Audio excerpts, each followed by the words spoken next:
Una fotografía puede copiarse miles de veces en segundos. Un programa cancelado puede aparecer y reaparecer décadas después. Y una grabación que alguien intentó guardar bajo llave puede terminar convertida en una obsesión colectiva. Pero no todo lo material perdido es una película olvidada o un episodio infantil que alguien alguna vez grabó en un VHS.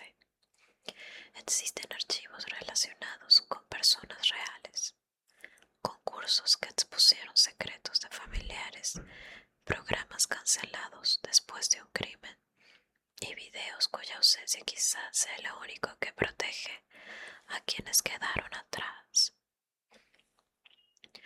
Hoy conoceremos 4 historias. Algunas grabaciones desaparecieron durante años y finalmente regresaron. Otras continúan encerradas en archivos privados. Y una de ellas demuestra algo todavía más inquietante, que a veces el verdadero horror no es que una imagen se pierda, sino que sea imposible hacerla reaparecer.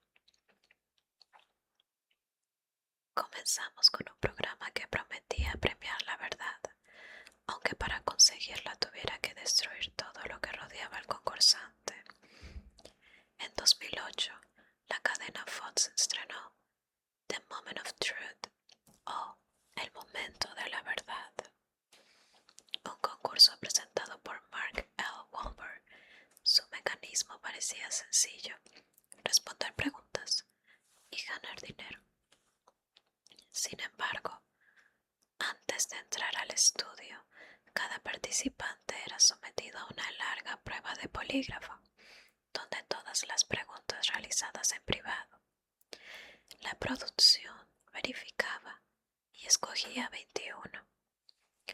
Después, el concursante debía responderlas frente a las cámaras, el público y en muchas ocasiones las personas más cercanas e importantes de su vida. Las preguntas comenzaban con asuntos incómodos, luego avanzaban hacia infidelidades, resentimientos, secretos familiares y acusaciones capaces de romper una relación en segundos. Dentro de las reglas del programa, el polígrafo decidía qué era verdad. Si una respuesta era considerada falsa, el juego podía terminar.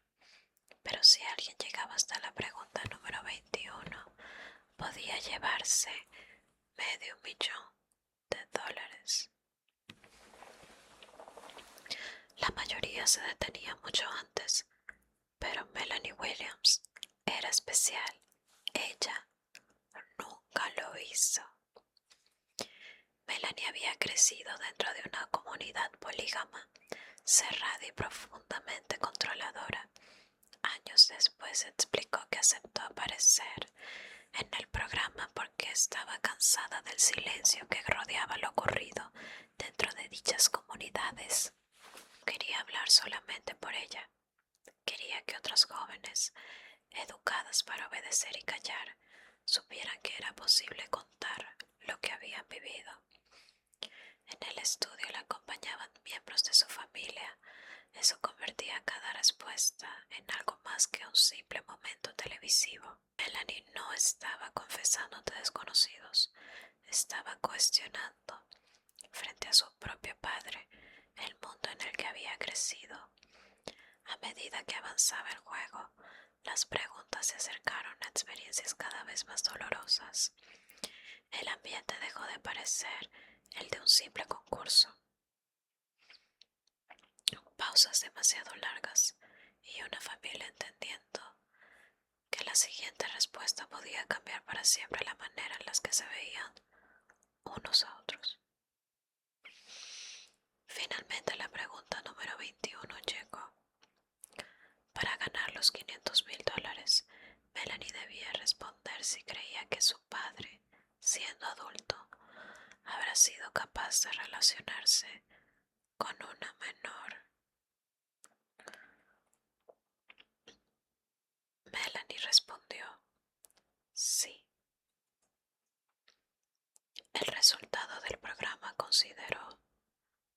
verdadera su respuesta, lamentablemente. Las luces se encendieron, apareció el premio y Melanie se convirtió en la primera y única concursante que llegó hasta el final. Pero las imágenes no parecían una celebración. La familia seguía allí, obligada a reaccionar mientras las cámaras registraban cada gesto. En 2011, Melanie publicó una explicación. Afirmó que una de las esposas de su padre tenía 14 años cuando le dijeron que debía casarse con él. También escribió que no había ido al programa únicamente por el dinero. Quería denunciar la presión ejercida sobre las jóvenes en comunidades polígamas y decir en voz alta aquello que durante años se le había ordenado ocultar. Los episodios pertenecían a una parte de la segunda temporada que Fox nunca transmitió. Durante años solo circularon fragmentos, incluida la pregunta final. Por eso, la aparición de Melanie se convirtió en Lost Media. Todos conocían el desenlace, pero casi nadie podía observar el recorrido completo que lo había llevado hasta él. Sin embargo, recientemente la historia tomó un giro. Copias completas comenzaron a reaparecer en archivos digitales y, para 2026, el episodio ya figuraba en plataformas comerciales y colecciones dedicadas a preservar el programa. El material dejó de estar perdido y cuando finalmente regresó, confirmó algo incómodo. No había sido ocultado por una conspiración misteriosa. Simplemente era parte de una temporada que nunca llegó a emitirse. El mito de un episodio prohibido había crecido alrededor de un vacío de distribución. La grabación fue recuperada, pero la pregunta ética permanece. ¿Hasta dónde puede llegar un programa cuando convierte el trauma familiar en una competencia? ¿Y quién obtiene realmente el premio cuando la verdad debe revelarse bajo las luces? Aplausos y cámaras. El siguiente caso también comenzó como entretenimiento. Esta vez, la producción no buscaba la verdad, buscaba una historia de amor entre millonarios, pero uno de sus concursantes escondió un pasado que nadie se tomó el tiempo de encontrar. A comienzos de agosto del 2009, VH1 estrenó Megan Wants a Millionaire, o traducido, Megan quiere un millonario. La protagonista era Megan Hauserman, una figura conocida de los realities de citas. La premisa no intentaba ser discreta. Un grupo de hombres supuestamente adinerados competiría por convertirse en su pareja ideal. ¿Suena bien, no? Pues pronto descubriremos que no. La producción buscaba personalidades exageradas, hombres capaces de generar romance, discusiones y buenos avances publicitarios. Entre los seleccionados estaba Ryan Jenkins, un desarrollador inmobiliario canadiense de 32 años. Jenkins sabía comportarse frente a una cámara, era seguro, carismático y hablaba de sí mismo como una mezcla entre príncipe encantador y chico malo. Buen perfil. Megan se interesó por él desde el principio. Según contaría años después, llegó a considerar seriamente elegirlo como ganador, pero había señales que el programa no conocía. Jenkins tenía en Canadá una condena anterior por agredir a una pareja. El proceso de verificación contratado para revisar sus antecedentes nunca la detectó. Su historial regresó aparentemente limpio y Jenkins entró a la mansión como uno de los solteros elegibles del programa.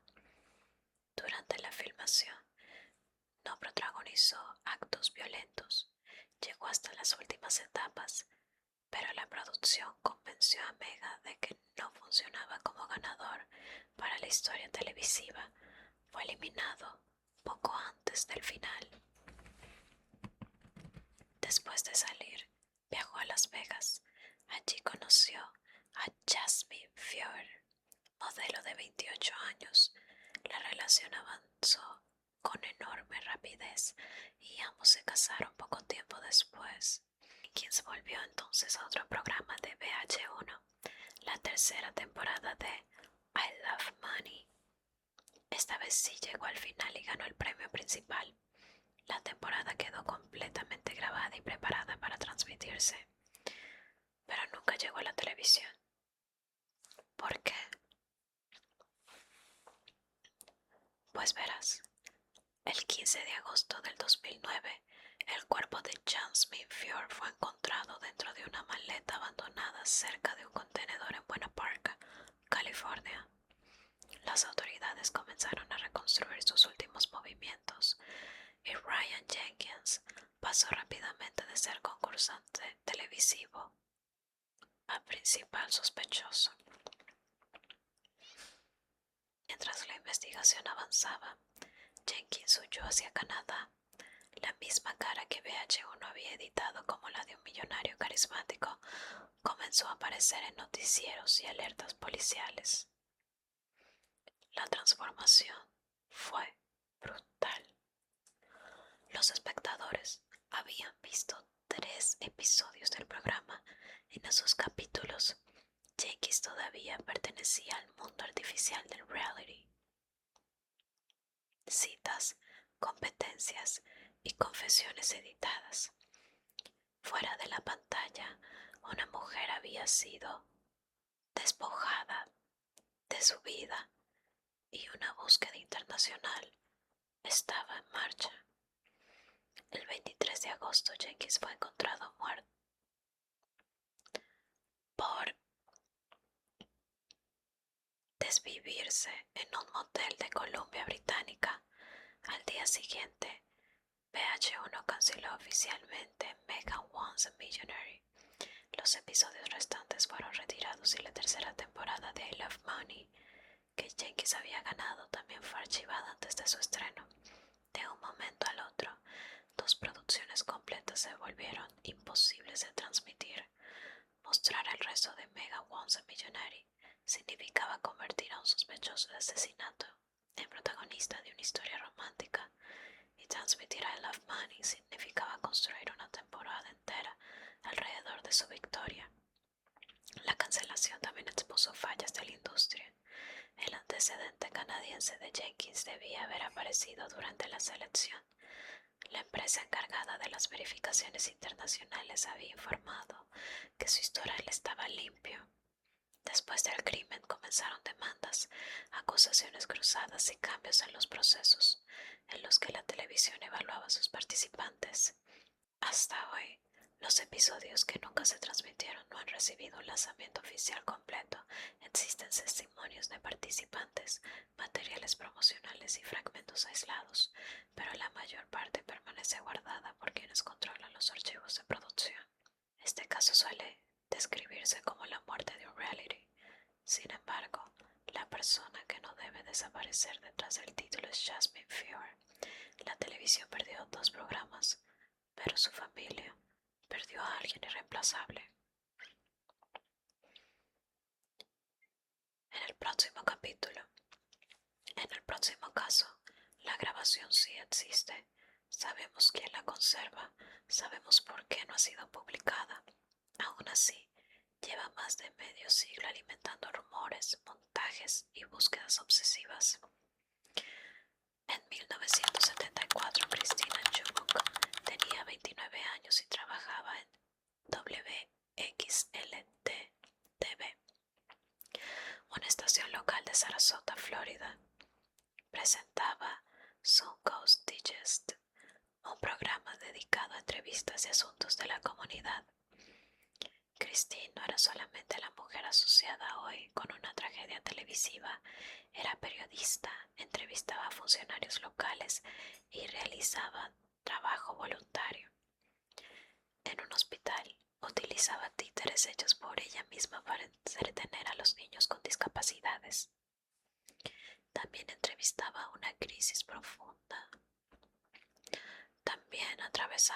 crisis profunda de salud mental. También atravesaba una crisis profunda de salud mental. La mañana del 15 de julio llegó al estudio y pidió comenzar su programa leyendo noticias, algo que no hacía normalmente. Durante varios minutos presentó diferentes historias. Después intentó introducir un reporte sobre un tiroteo ocurrido en un restaurante, pero la película preparada para acompañar la nota se atascó. Christine continuó. Miró a la cámara y pronunció una declaración que había escrito con anticipación. Criticó la búsqueda de noticias sangrientas por parte del canal y anunció que los espectadores estaban a punto de presenciar algo sin precedentes. Entonces intentó quitarse la vida frente a las cámaras. El equipo cortó la imagen. La transmisión pasó a negro y luego a una programación de emergencia. Algunos espectadores llamaron a la estación preguntando si aquello había sido tan solo una presentación. Otros contactaron a la policía. Cristina fue trasladada al hospital, pero lamentablemente no lo logró. En el escritorio quedó un guión redactado por ella. No solo había preparado sus palabras frente a la cámara, también había escrito una noticia en tercera persona sobre lo que acababa de ocurrir, como si otro periodista tuviera que continuar la transmisión y reportar su estado. La grabación nunca volvió a emitirse. Durante décadas se dijo que había sido destruida. Otros afirmaban que dormía en el archivo de la estación. Con la llegada de Internet comenzaron a aparecer videos falsos, recreaciones y fotografías presentadas como fotogramas auténticos, pero ninguno mostró la transmisión real. En 2016 apareció una respuesta. Molly Nelson, viuda del antiguo propietario de la estación, confirmó que había conservado una copia. Posteriormente la entregó a gran bufete de abogados para mantenerla segura. No tenía la intención de publicarla. Eso significa que la última transmisión de Christine Chubbuck no es realmente el Lost Media. La cinta existe. Su ubicación general es conocida. Lo que no existe es el acceso al público. Y quizás nunca debería existir. Su hermano Greg criticó durante años la fascinación morbosa con ese último momento. Para él, las personas no buscaban conocer quién había sido Cristina, buscaban únicamente observar cómo había muerto. Esa diferencia convierte la cinta en una especie de espejo. La última declaración de Cristina denunciaba la atracción de la televisión por la violencia. Décadas después, la búsqueda de su grabación parece demostrar exactamente aquello que estaba criticando. Estas tres historias muestran que perdido puede significar cosas muy distintas. El episodio de Melanie Williams estuvo fuera del alcance del público hasta que la copia completa volvió a circular. Los programas relacionados con Ryan fueron archivados porque emitirlos había transformado un crimen en la continuación de un espectáculo, y la cita de Christine Chubbuck permanece protegida a decisión de custodios. Pero eso no es todo. Archivo debe buscarse de la misma manera. Preservar la historia es importante. Respetar a las personas que aparecen en ella también lo es. Quizá la pregunta más inquietante no sea qué contienen las grabaciones, sea que realmente deberíamos verlas. Si te interesan las historias reales detrás de los archivos perdidos, puedes suscribirte.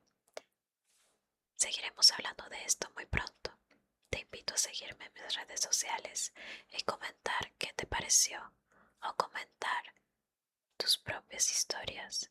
Yo soy Silver y que tengan buenas tardes.